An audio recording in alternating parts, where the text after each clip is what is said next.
एक बार फिर बिहार के शिक्षक अभ्यर्थी हैं अपने ही नीतिगत बनाए हुए नियमों का शिकार होने जा रहे हैं। प्राइमरी माध्यमिक दोनों के नोटिफिकेशन एक साथ आएंगे, आ सकते हैं, ऐसा प्रतीत होता है। बिहार के शिक्षक अभ्यर्थी जो बहाली प्रक्रिया का इंतजार कर रहे हैं, इनके द्वारा सचिवालय में जाकर के ऐसे कई लेटर दिए जा चुके हैं और उस लेटर का असर भी कहीं ना कहीं दिख रहा है, जिसमें शिक्षा विभाग इस बात पे विचार कर रहा है कि प्राइमरी और माध्यमिक दोनों के नोटिफिकेशन हम एक साथ ही जारी कर सकते हैं।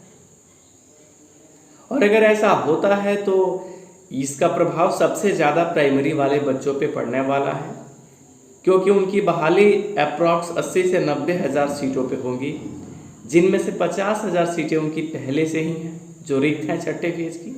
वो सीटें फिर रिक्त होने की संभावना ज़्यादा रहेगी। महज 30 से 40 हज़ार सीटों पर फिर शिक्षकों की बहाली होगी।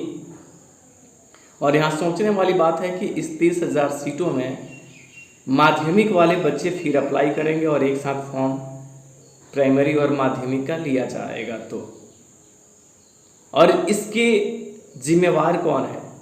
इसके जिम्मेवार आप ही हो, क्योंकि आप लोग सचिवालय में जा रहे हैं और सचिवालय में आपके द्वारा ही कई पत्र दिए गए हैं, जिस पत्र को अध्ययन करने के पश्चात शिक्षा विभाग इस पे विचार कर रहा है कि वो प्राइमरी और माध्यमिक दोनों का नोटिफिकेशन एक साथ ही जारी करे। और ऐसा होता है तो शिक्षक बहाली का एक नया अध्याय में आप फिर यही देखिएगा, जिसमें सीटें तो आपके सामने दिखाई देंगी पर शिक्षक बहाल नहीं होंगे और फिर सीटें आपकी रिक्त रहेंगी।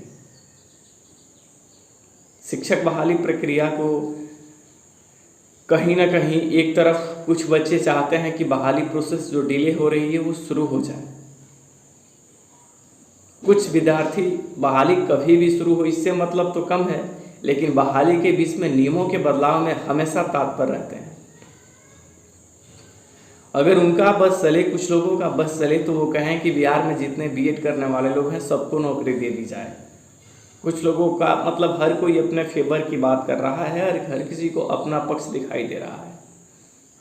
और अगर ऐसा होता है फिर प्राइमरी और माध्यमिक की बहाली एक साथ होती है तो कोई भी बहाली तय नियत समय पे नहीं होगी और सरकार आसानी से आपसे वक्त मांगेगी, जिसमें सरकार को चाहिए कि प्राइमरी और माध्यमिक दोनों के नोटिफिकेशन हम साथ जब निकाल ही रहे हैं तो हमें वक्त चाहिए। और सरकार जो बहाली प्रक्रियाएं आपके दिसंबर में शुरू करने की बात कर रही है, प्राइमरी माध्यमिक और दोनों के नोटिफिकेशन एक साथ अगर आएंगे तो ये दिसंबर में नोटिफिकेशन नहीं आएगा। गवर्नमेंट को कुछ और वक्त चाहिए और ये बहाली लंबी जाएगी और इससे किसी का फ़ायदा नहीं होने वाला है।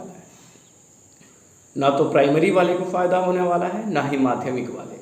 अगर एक साथ नोटिफिकेशन आता है तो बहुत बड़ी समस्या आपके सामने उत्पन्न होगी और बिहार में शिक्षक बहाली की जो पुराने पैंतरे अपनाए जा रहे थे उन्हीं नियमों के साथ आप आगे बढ़िएगा और ये बहाली संपन्न नहीं होगी और इसके जिम्मेदार आप हो।